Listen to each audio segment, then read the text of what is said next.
It's week 3 and we're going over our top 10 wide receivers. I can't wait to get into this one. There are so many injuries that I've said in all these videos so far that we have to be able to hone in on who is best to sub in and make sure our top 10 is solid so you can be putting up the best lineup possible. Coming here at number 10, we're going Chris Godwin. And then you say, wait, Chris Godwin? Why wouldn't Mike Evans be in the top 10? Well, I think this is why, right? They're going against a Broncos defense right now that currently ranks first against opposing wide receivers.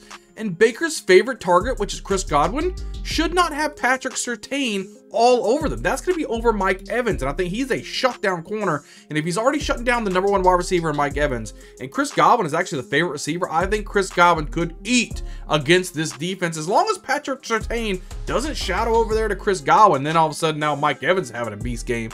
But whoever Surtain is guarding, the other player should be able to eat against this defense. I think we are seeing Baker Mayfield just chunk the ball. That's what gets them over to this 2-0 start. They're clicking on all cylinders. There's a pass attack that a lot of people didn't see from Baker Mayfield, and he started it last year, right? This year, he's continuing on. He's got Mike Evans and Chris Godwin out there. They're putting Chris Godwin more into the slot now, which is where his more natural role is, and he is blowing up. I'm liking myself some Chris Godwin against a defense that, hey, look, you're looking at and say, look, they're the top rated defense. Well, basically that's because their #1 cornerback is almost the best in the league at this point, shutting people down. But I think that Chris Godwin's going to be able to get free. He's going to play a lot more in the slot. Patrick Surtain shouldn't be shadowing Godwin, which should open him up for plenty of opportunities and Baker Mayfield to have a crazy game this week. Coming here at number 9, we're talking about Davante Adams, a wide receiver that, hey, everybody's, oh, is he over the hump? You know, he's got Gardner Minshew as the quarterback. No, he's still doing really, really well. He's hyper targeting not only Brock Bowers, but Davante Adams,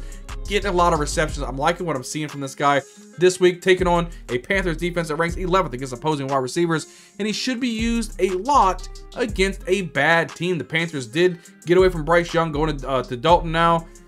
You know, is Andy Dalton the answer over there for the Panthers? I don't know. I just still think this team is not very good. I think the Raiders are going to have their way with it. Davante Adams should have themselves a nice fantasy outing for you. Had to put him in my top 10, landing here at number 9. Moving right along, let's talk about Garrett Wilson at number 8. Okay, I think he's going to have a breakout game this week. I think this is the week that we see Garrett Wilson say, look, this is what we were all waiting for when he tagged up there with Aaron Rodgers.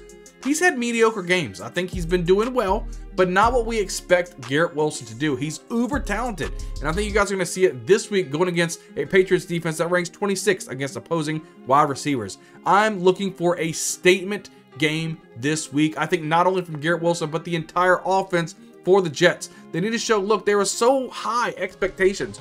We're talking Super Bowl expectations for this team, and they're not just living up to this at all. So I think they're going to get a heavy dose of Breece Hall and a lot of pass opportunity to Garrett Wilson.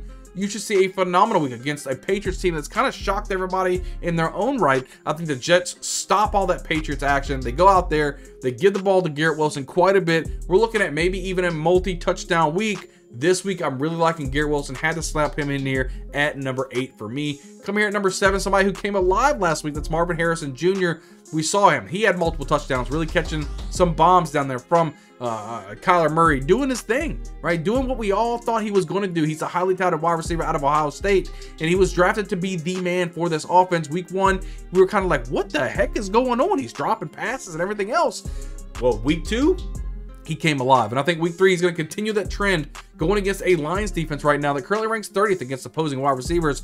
Finally, we see what that hype was all about. And against a Lions team that you can pass the football on, right? You can't really run the ball very well on this team, but you could pass the football on the Lions defense. And they're going to need to score. They're going to need to pass the ball a lot to keep up with the Lions on pace because the Cardinals have a cockadoodle defense. So it's going to be a little bit of a back and forth. I think it's going to be a high scoring game as well. I think Marvin Harrison Jr. should be able to get you plenty of fantasy points in week 3. Moving right along here. Coming at number 6, we're talking about Ja'Marr Chase. He's the lone man standing at this point. No T. Higgins, Jermaine Burton. He was the rookie out of Alabama. He's been absolutely irrelevant. You got Yoshi Vosh over there as well, but what's really happening? Joe Burrow, we saw him target the tight end position quite a well last week, but I think this week he gets back on track and really hyper targeting Ja'Marr Chase. And let's show, why is he so elite? Why was he drafted so high?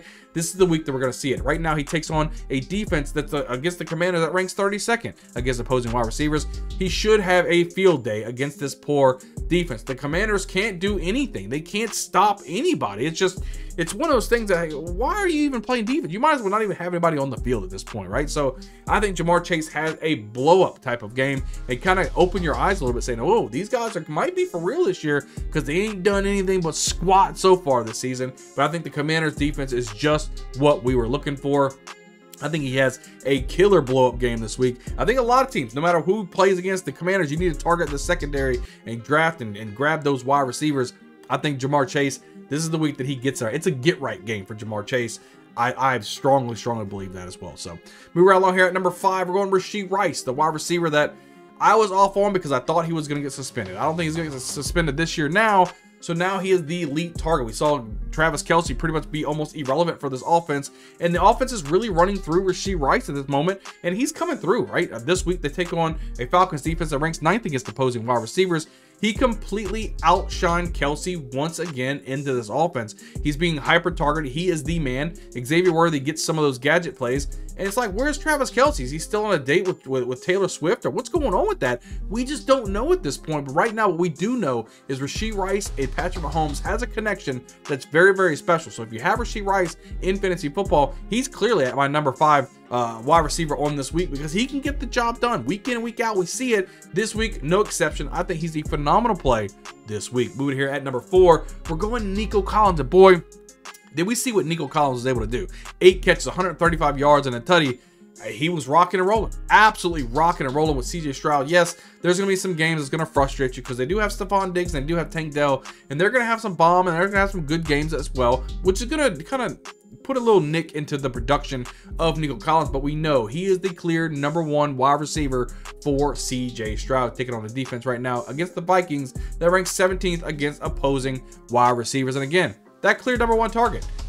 This is who CJ Stroud likes. He built a good rapport with them last year, and now this year he's doing the same thing. He's going back to the well, if you would, even though he has Stephon Diggs. But my question is, how long is it this season until we start seeing that diva Stephon Diggs start to speak up and cause problems in the locker room, which hopefully doesn't hurt Nico Collins because he's going to be force feeding the ball to Stephon Diggs instead of Nico. But as of right now, we see him targeting Nico Collins. You've got to get this guy into your lineup. Easily number 4 for me in week 3. Coming here at number 3, we're talking about Justin Jefferson. I told you, guys, a wide receiver, doesn't matter if he has Kirk Cousins or not, he can put up some points. But Sam Darnold's putting up some numbers. He is a decent, adequate quarterback. What we saw, that's why he was drafted so highly in the NFL draft. He was just with the Jets, and he was with the Panthers, and then he was only the 2nd string with the 49ers. So he never had an opportunity with a decent team. And again, the Vikings defense is stepping up this year so far, and the Vikings are putting up some points, especially with Justin Jefferson.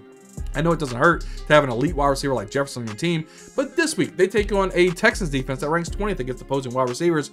There should be a game where they will need Justin Jefferson to be relevant. They're going to need him to get off the pace, because if not, they're not going to be able to outscore the Texans if Justin Jefferson doesn't get off on this. So the Texans have a lot of weapons on the outside, and they have a lot of different ways they can attack you and that they can score. So they're going to have, the Vikings need to come up with something. What are they going to do? They're going to utilize a lot of Aaron Jones, or are they going to really hyper target Justin Jefferson, which it doesn't matter. Even if he's double teamed, he can get the job done. He's an elite wide receiver and an elite fantasy wide receiver at that. I like myself some Justin Jefferson this week. Coming here at number 2, we're talking about CeeDee Lamb, somebody who saw, he had 4 catches last week, had a nice long catch which saved his day against the Saints, but wasn't able to eclipse the 100-yard mark. I think he ends up eclipsing the 100-yard mark this week against a Ravens defense right now that currently ranks 27th against opposing wide receivers. Look for a blow-up game for CeeDee Lamb. I really like myself some CeeDee Lamb this week. I think he gets the job done. I think against a Ravens team that's also 0-2, they're struggling, trying to find their identity as well on offense. I think the identity is already set for the Cowboys. They just ran into a tough Saints team this week going against a Ravens defense. Overall, decent defense, just a little weak against the pass. And I think Dak Prescott, CeeDee Lamb hooks up quite a bit to go deep and really kind of score some nice fantasy points for you. CeeDee Lamb, easily my number 2 wide receiver on the week, which brings us to our number 1 wide receiver for the week.